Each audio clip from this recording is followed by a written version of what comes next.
Good evening, everyone, and welcome to the February 25th City Council work session. Excited to see everyone here tonight. I know we have a lot on the agenda, and I'm most excited to hear about the Shoe Lane Task Force update. I know there's been a lot of work that's gone into it, and so excited to hear that presentation.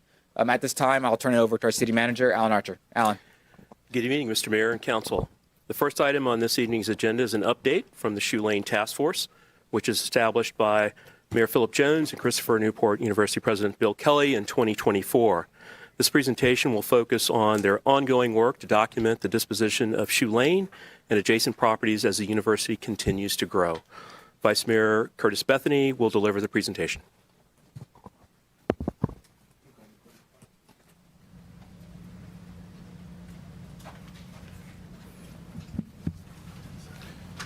All right, look at this. We're going to switch it up a little bit. Honorable Mayor, Vice Mayor, members of City Council, thank you so much for the opportunity to present our update on the Shoe Lane Task Force. Since last January, when the task force was launched, we have been making a lot of progress. And so the Provost and I felt like it was a great opportunity to update not only CNU leadership, but also update council and the community at the same time. So with that being said, the first thing I want to do is thank CNU. You know, to do this or to undertake something of this magnitude means a lot. We are extremely grateful for the partnership, Quinn. So we are excited about the work that we've done and the work that's continuing to happen. And I want to thank Councilman Cleon Long also for his help in regards to being on the outreach side of this. Next thing I want to do is thank Bob and the City Attorney's Office, because they have provided a lot of support, and just want to say thank you, sir, to you and the office. And so next what I'll do is, long story short, we have been focusing on, we being city side, right, the outreach, coordinating with families both present who live near CNU and live on Shoe Lane and the neighboring streets, and also the folks that no longer live there. So those efforts are underway. A lot of progress has been made. And we have a couple more interviews that are scheduled. And at the end of this presentation, there is a call out to the community to ask for more participation for folks that have an experience in Shoe Lane, because we want to hear from you and add to this experience. And so I'll hand it over to the Provost to speak more of what CNU has been able to do, and of course our amazing two presenters who will come shortly. Quinn. It doesn't matter. You can choose. We're coordinating. Thank you, Vice Mayor, and thank the City Council, thank the City of Newport News. And let me just reiterate the commitment the university has to this project, to essentially uncovering and documenting the truth. That's what we are all about as a higher education institution. And we've worked really well together. We've worked hard to get to the truth, to document everything that we could document. Where we are right now, so we were established, as the Vice Mayor said, in 2024 in April. We spent the first several months trying to get ourselves organized. There aren't, as far as we can tell, there aren't any other cases like this specifically, right, at least in Virginia, and we can find very few around the country. There are a lot of universities and cities that are doing work on the development of the university, for example, as a result of slave labor and that sort of stuff. But there's not a lot of work being done on the use of eminent domain to build a university and to sort of and the development of the university like we're trying to do. So we were trying to figure out how to get started, and we basically divided our work into two parts. One was to document factually what we could about the land, and the other part was to understand the stories of the people who either lived on the land or currently live adjacent to the land. And so both of those projects are ongoing. What you're going to hear about today is part two, which is a comprehensive accounting of the disposition of the properties as far as we are right now. I may be off on this number. Dr. Finn will confirm it when he comes up here, but we've documented, as far as we can tell, 126 properties that were a part of Shoe Lane proper and who owned them, where they are, how much they were sold for, where they went when they were sold in terms of the real estate foundation to the university. The city attorney's office has helped a lot with this. And we have presented at the Uprooted Commission. We presented these findings to the University Board of Visitors this past month. And so now we're presenting them to the city. And we have talked about holding a public forum at some point in the near future when we get to a point where we can do that. Let me just shout out to, you're going to hear from Dr. Johnny Finn and a CNU student, Sunithia Tucker. And I got to give Tia, as I know her, a shout out, because as we were working as a task force trying to figure out how we were going to go forward, Tia was doing some work as a summer scholar at CNU, and she was the one that started basically documenting property. And so Tia and I talked a couple of times over the summer of 2024, and it occurred to me that's exactly what we should be doing, because what we know a lot about 50 Shoe Lane, which is the original 75 acres of property that the city condemned and took. But we didn't know a lot about the property after 50 Shoe Lane, all of the properties that became a part of the university between 50 Shoe Lane and today. And that's what Tia was doing, was she was documenting those properties. And so we really owe Tia the credit for the work that you're going to see here in just a moment. So I'm going to stop here and turn it over to Dr. Johnny Finn, who is a professor at Christopher Newport, and Tia Tucker, who has been working with Dr. Finn on the status of where we are right now. So you'll see their work. So, Johnny and Tia. I'll just say just one thing. Before we start, Yeah. where is the lady that did the story, Brandy? Is the lady here that did the story about the black spot?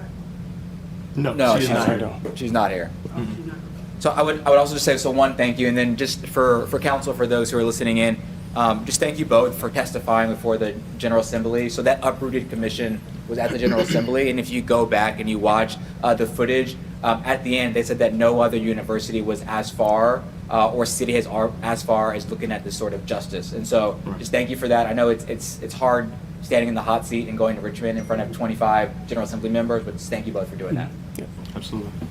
All right. Thanks. Put that out of the way. Good evening, everyone. Welcome. Thank you for the introduction. Thanks for the audience here tonight. I'm Dr. Johnny Finn. I'm a associate professor of geography at CNU, where I'm also the chair of the Department of Sociology, Social Work, and Anthropology. Quentin introduced myself and Tia, so thank you for that. I want to talk, like we said, about the expansion of the university, not so much focusing on the initial taking of the 50 Shoe Lane property, as much as what has happened in the decades since then, as the university built upon that initial taking and built and expanded its footprint out to the current campus that it has today. So we're primarily looking at this period from the early 60s up until essentially into the present day. I think it's worth mentioning that for a lot of that period, through the 1960s, 1970s, into the 1980s, there was actually very little expansion of the university's campus, as I'll show in a second, using aerial imagery that the city provides.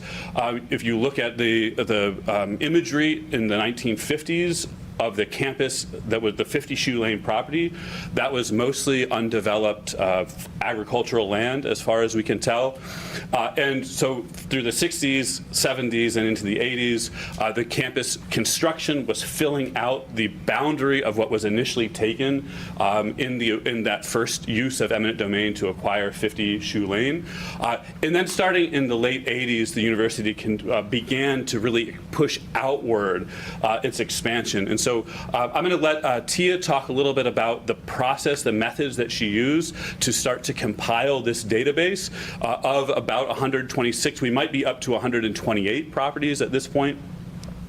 Before I'll show some images, some maps, and a timeline of what we've constructed. So Tia? Yeah.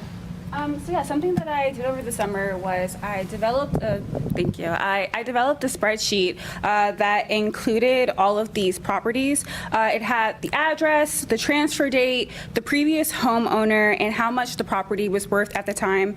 It also included the sales price. And I found all of this using the city's assessor site. However, we couldn't find all of the properties on there, so throughout this school year, we worked with the city attorney's office, and they provided us with some of the gaps that we were missing. I also used the information that they gave us to cross-check all the properties that I had before, and also the property records that the school had as well. Right now, we're beginning to see whether or not eminent domain was used on each one. So you can see we've mapped out a timeline, and I'll make a slight kind of live edit to the timeline that you're seeing here. But this is the timeline of acquisitions of properties.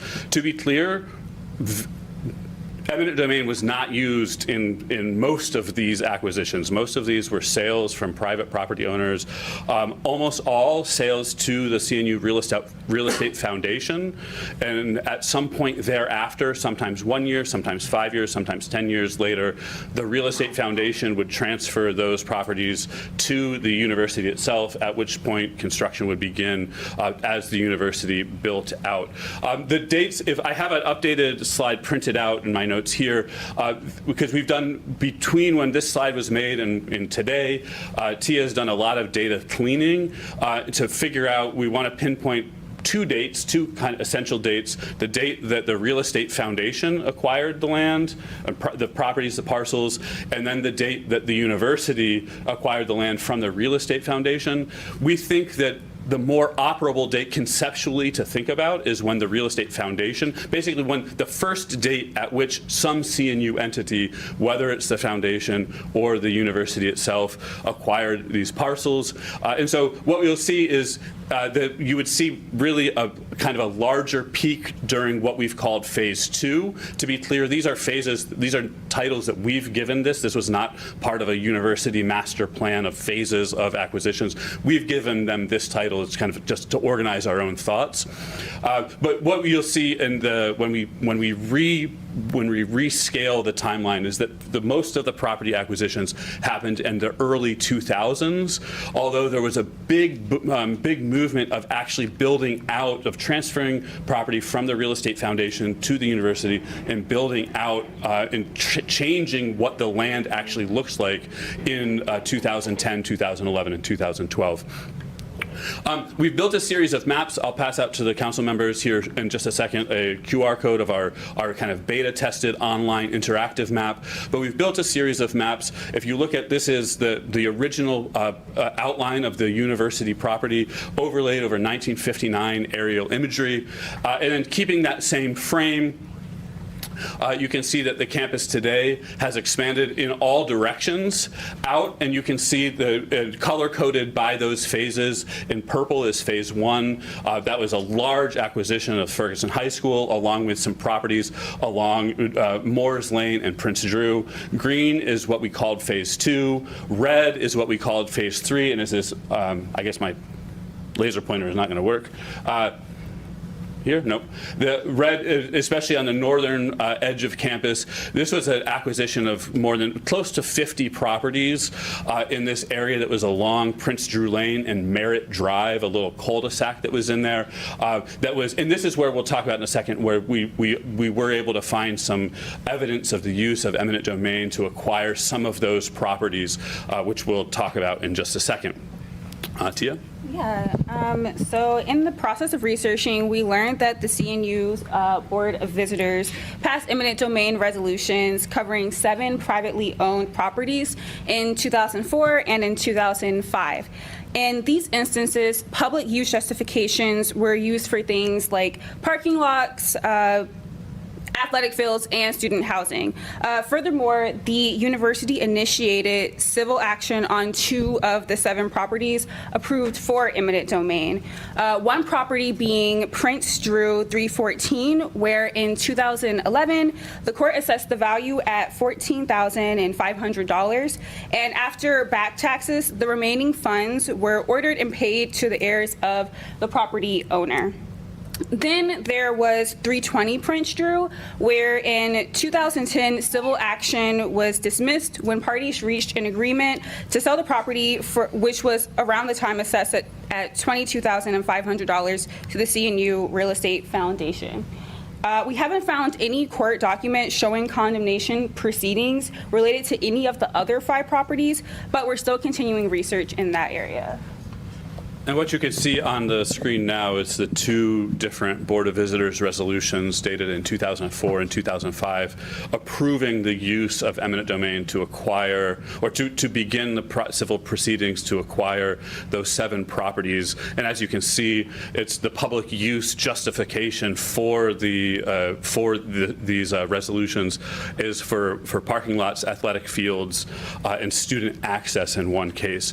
It's worth mentioning that in one of these 2, a memo was sent to the state AG essentially to ask for permission to proceed, and the AG wrote back that it was within CNU's legal power to move forward with this, though they did say, and I'm quoting here, that this is an this is an extraordinary action vis-a-vis private property rights, and that they have no institutional memory of any college having employed condemnation at least since the 1950s. And that CNU has no immediate or compelling need for the land, though the university does have a long-range use for the property as a part of its master plan. And that's a direct quote from the memo sent from the AG to the university before proceeding with this. Where we're going next, I think, is this you, Tia? Yeah, I can go. Yeah. So yeah, we're trying to create an interactive map based on all of the data that we've been collecting. We really want to show, again, we want to show justice to the spreadsheet, and it's also going to include a geo timeline of the CNU property acquisitions. The viewers will be able to click on each of the parcels to see the relevant information, when it was bought, when CNU took possession of it, and so forth. And we hope to have this done by the end of the spring semester, so early on. After that, we want to create a story map, which can kind of show you this kind of like more narrative approach about all of the historical evidence that we've been documenting. Viewers will be able to scroll through the map and see the property acquisitions within different phases, and it'll be in a cascading online kind of format. And this will really aid in, demonstrating the story on another level, so it's not just a whole bunch of numbers thrown in a viewer's face. And we hope to have this done by later in the spring or early in the summer of 2025. Of course, we really want to make this accessible to the public, as it was a huge issue with, getting the story out there in a way that everybody could understand and get to easily. With that, we're happy to take questions or to move out of the way. Councilman Yeah. Harris. Do you have a number of the people that you've interviewed that were impacted by this project? So that's part of the task force, but not part of what Tia and I are working on. So, Well, can somebody answer that? Yeah, because my question is, as we talk about question, you know the story of the black spot. with Sure, Brandy, right? sure. And so, Dr. Quinn, I know you know all of the history of black people that have been forced out of housing because of white establishments, right? Yep. I know you know that. Yep. Because we've talked on several Yes, we have. times. So what I would appreciate, and you with Dr. Quinn, good to see you, is as we talk about this, we have to talk reality. Mm-hmm. We have to talk reality, that CNU had a chance to get their university somewhere else, but they decided to move all these black families out. And where's the Johnson family? Are they here? No. The Johnson family that was quoted in the story of the black spot. Yep. So for me, as a councilwoman, I don't want us to move forward with this story without telling the true story.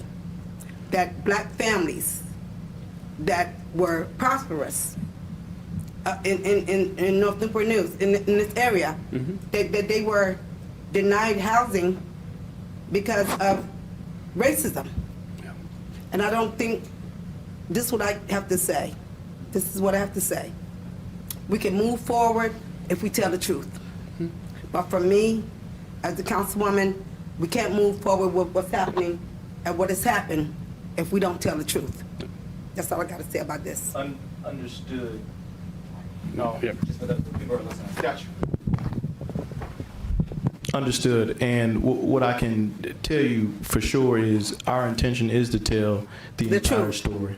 And the The truth truth. to what you're speaking to, right? We just need to do the fact finding first before that happens. But yes, we are not shying away by any means from telling the full truth. Yeah, of the what truth, because happened. there's So a to lot of answer real families, quick, yes, because yes. a lot of families were moved out from this area for the, it's been all over everything.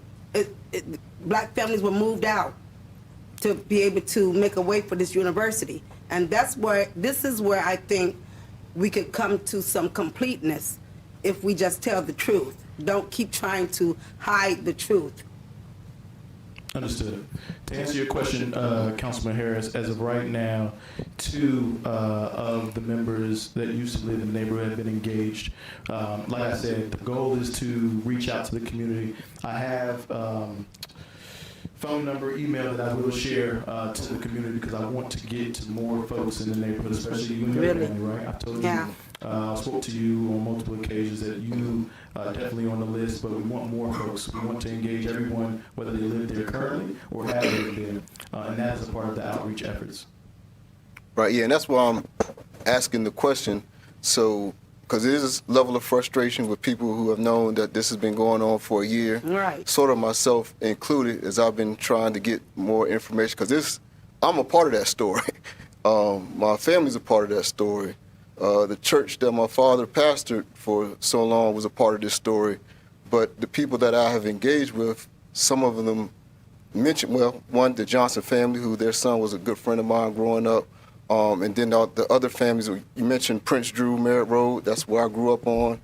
But none of these families have any information regarding what's going on with this study. And I get calls and asked about it, and Right. I can't share much at this point. I'm thank y'all for this presentation, kind of give me an idea of what the path is, where you're going with it. But just, I'm here. I'm here to help make sure that we get in contact with those that want to be a part of it. Like I said, I had a conversation with Curtis about it. But moving forward, up to this point, I haven't been able to share with those that are asking how they could be a part of it, what to do, or who to call, or what have you, because this is important. Right, and I think moving forward with everything that you have done, and I appreciate you, Dr. Quinn. You know, we have the best conversations about everything about real life racism. But I think when you're trying to move forward, the biggest thing that can help you move forward, and particularly in situations like this, you just have to tell the real story. Because if you keep on trying to hide stuff and act like it didn't happen, like these families, there were some families that had to move. There were some people who were displaced. There was this thing that happened. And so I think you're never gonna totally get to a real life position if you cannot tell the whole story. Just like Curtis, I know you with the black spot story with that Brandy lady that, and Johnny, you here, you saw the story. I see you here with the real story. Yeah, and I'll say one thing, and then I think Councilman Long was next. So as I listened to the General Assembly testimony, I know that one of the recommendations was a catch-all website. Has that website been established at this time? So the website has not been established, Okay. but if you want to, so we have some QR codes that you can scan and look at what would be a beta version of a website. Councilman Vick, to your point, what ultimately all of this is going to be public, and I mean, it's all going to be available Right. to anybody. And what will be available, it's our intention as a task force, is for somebody to be able to go on a website Right. and click on a map, a piece of property on a map, and know the entire history of that property, and if we can successfully reach out and make contact with former residents of that property, if we can interview them, if we can have their stories, that will also be available there as well. So Yeah, because some of them yeah. still living there. Right, this isn't directly related to the task force, but the university president has met with the 5 families that are still living Right. Adjacent to the campus as a part of sort of community relations with the university. But that's our goal. We've never deviated from the goal of essentially telling the whole story and nothing but the whole story, and so that's our goal. The initial focus of all of the news stories, the black spot story, for example, was on 50 Right. Shoe Lane. And 50 Shoe Lane will be one of the properties that, with this interactive map, you can click on, and you'll have all the documents of the condemnation of 50 Shoe Lane to move what was then Christopher Newport College to 50 Shoe Lane, to that property. You'll also have, if we're successful at this, all of the city council minutes and all of the city council discussions that we can find, because it was the city that condemned that land. It wasn't the university. The university didn't exist then. We were a college of William and Mary at that point. We'll have all of the Board of Visitors documents from William and Mary, 50 to 75 letters that people in the community sent to William and Mary's board, arguing against William and Mary, asking the city to condemn the land, to move the college there. So all of that will be there, along with everything that the university has done in terms of its expansion in the 80s, 90s, and 2000s. And so it's still based off of that grant from WHRO? Can I Is say that what you're operating on? Let me speak. Okay. I'm on the task force too as well, and I think what this presentation really is an interim report for what has happened. And we've done a lot of work with gathering history, because a lot of us came on the task force not knowing the full picture. We Okay. have that WHR report, but we wanted to understand what was the truth. Now, as Vice Mayor Bethany reported out, we are trying to do outreach, and this is a part of the next step, is to actually have outreach for people that want to come in. But we have, and we want, and we desire to meet with the families that have been harmed or affected by this instance.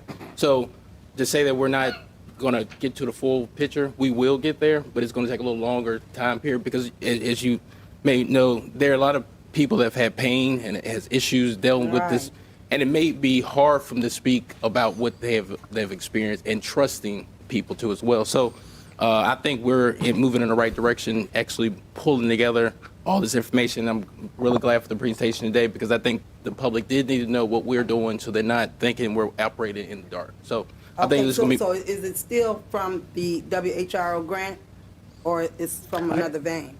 I don't know what you're talking about, a WHRO grant. Well, because from the story, from the Black Spot story, there was a grant from WHRO that asked some people to,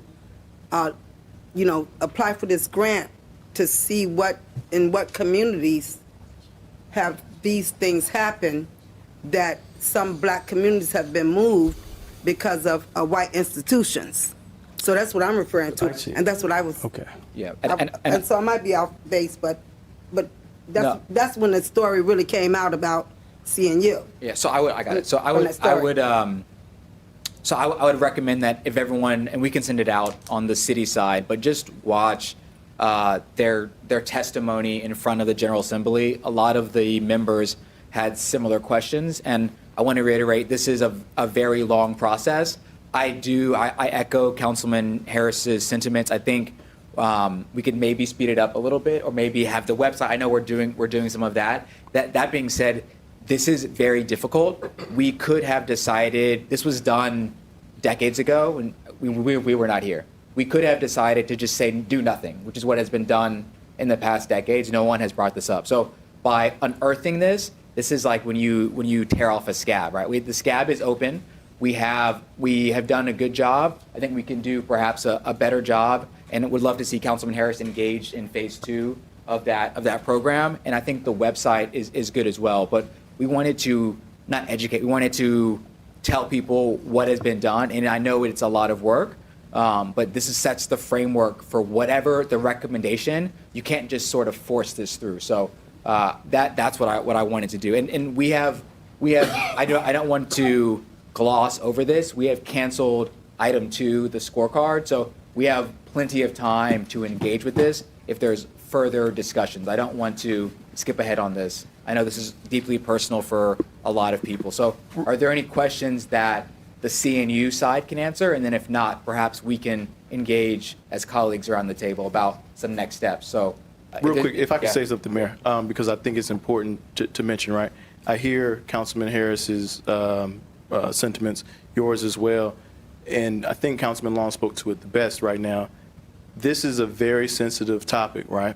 So before we engage anyone, we have to make sure our ducks are in a row. So that is why we haven't full-blown reached out to the community, because we do not want to come to them with a half-baked pie, right? You never want to do that because it's extremely sensitive to folks. So that's why we've been intentional about taking our time. But right now is a great spot for us to be in. So that is why we are engaging. So with that said, before the questions come, for the community, that anyone that knows someone that is impacted or that has been impacted by Shoe Lane, whether they live there currently or have lived there, if you could please reach out to shoelanetaskforce@gmail.com, or you can call 757-837-2843. We would love to hear for you. That's all I got. So is there any last questions for the CNU side of the House? And then we can probably have internal dialogue. So I'll go around the table if there's any questions from City Council. Councilman Coleman. I just have one question. Thank you very much for the presentation. I appreciate being brought up to speed on this. But my question would be, do you have all the resources that you need to move forward, maybe to the points of the other council members, to start to speed up the process? Are there any, like I said, resources or help that the city could provide to the task force, or are you good to go? So far, the resources we've needed, we've been able to have. The university has funded the things that we need to fund. The city has funded the things the city needs to fund. The city attorney's office, I don't know how many labor hours were involved in that, but it was an enormous amount of work. The next big lift is going to be building out this webpage. The university is basically funding the part of it that we need to fund to have that built out. And so are you in contact with maybe I'm out of line, with the WHRO people? I got it. So no, they're not in, You're not in contact with their board. They're just internal. I think the only. So do y'all know about the story of the black spot? Yeah. We've all read it, yes. Yeah, okay. So Yeah. are y'all contacting them at all to just, because they had the families like the Johnson families. Yeah. So I would think that it would be imperative that you are in contact with the Johnson family and the people on that story.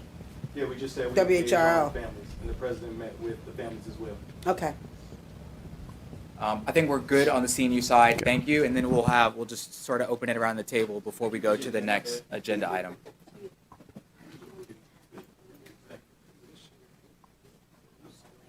Are y'all not in contact with the people that started the story? Not yet. Let's just pause real quick. They can load it, but yeah, they can load it up. So while we're gonna just sort of go around the table before we go to agenda item 3, which is going to be the fiscal year 2025 general fund forecast. Now is the time as council to talk about if we website, if we need more city resources, sort of all things Shoe Lane are on the table right now. I know some people, we started this a year ago, but it's in your district. So I think it's good to be brought up to speed. So is there any comments from City Council on Shoe Lane? Yeah, so I think it was a great question about the resources, right? But as the mayor mentioned earlier, no one has ever done this before, right? So it's hard to identify what exactly you need from the very beginning. But as we've been progressing through this, right, we needed help. So I went to the city attorney's office. We were able to do that. That has been a game changer to what we're doing. So as we continue to go through the process, we're going to identify more things that we need. But until we go through it, we won't really know. But it's a great and fair point. And best believe I will utilize and ask all the city resources that we have available to us if the time arises for it. And this is open discussion if anyone else has anything on Shoe Lane. Because what you trying to do from the Shoe Lane thing? What is your goal with the Shoe Lane thing? What do you mean? Like, yeah, what is your goal with the, with the committee for the Shoe Lane thing? Like, what is your goal? Or what is the committee's goal? So the goal would be that we'll bring back recommendations to council and to CNU to move forward. Only thing the task force can do is provide recommendations. There's not going to be Right. action, but action provided by council or CNU side. Okay, so we're looking for recommendations about what has happened in the past? Say it again. Well, are we looking for recommendations that it's happened in the past? Or what are we looking for The recommendations task force for? is going to provide recommendations based off of our findings. Okay, good, thank you. Is there anything else from the Shoe Lane matter? I agree. I know a lot of work has been done. I do think it's been a year. If we can not speed it up, that's the wrong word, but I think if we need more resources, let's do that. But I think the website is a good framework. I'm not sure the timeline on the website, but I know a website is what the General Assembly asked for. And so as we build this out, let's get the website built, because that can be the sort of one-stop shop as this thing continues. And then that's all I have on Shoe Lane. Yeah, Councilman Long, we got time. Yeah, I want to say this. Something like this is sensitive in nature. Right. We got to be methodical in an approach. This to move quickly to bring a recommendation to City Council does us no good. Right. So I I think agree. the Yeah. time that we spent on this task force has been in good faith. We got this website that will be presented in the springtime. It's going to have a lot of information. We're going to ask for the community to come out and engage with us. So I feel like we're in a good spot. And so I think what we've been doing so far has been a good thing. And I really encourage people to come out, and I encourage the families that have been affected by this to actually come and engage. Because we all we can do is ask. Exactly. If you don't engage, and you then can't. Yeah, right, and if we don't talk to them, we won't know what has happened. Even doing the story, I'm just really shocked that the people didn't know about the black spot story that the lady did, the news reporter who really got this ramped up. So I think it would be good to do some research on the lady Brandy, the reporter Brandy that did the story about the black spot. I'm not gonna keep asking about it. If nobody's heard about it, maybe it's just me. But I think that it would be great to be able to, know about that story, because it was a huge story where she has even sat in the homes of the families, a few of the families that were displaced on Shoe Lane, and particularly the Johnson family, which was huge. I would implore you all to know about that story. Well, again, we know about the story, and we've engaged the families. We've talked to the families directly. The Johnson Those- family? Yes, those Okay. who have been impacted. Okay. We are reaching out to them. Okay, that's great. And to Councilman's point, the only reason I continue to ask is because if they are meeting and you said they can be a part of those meetings, when are those meetings? How can they accept? Maybe I haven't looked into when those meetings are happening, where they're happening. But as a part of it myself, I mean, we would love to be more engaged with them. Understood?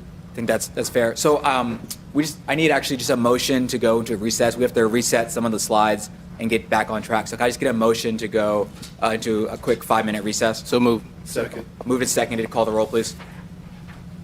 Councilman Harris, 4. Mayor Jones. 4. Councilman Long, 4. Councilwoman Vick, 4. Vice Mayor Bethany. 4. Councilman Coleman, 4. Councilman Ely. 4. Motion carried 7-0. Thank you.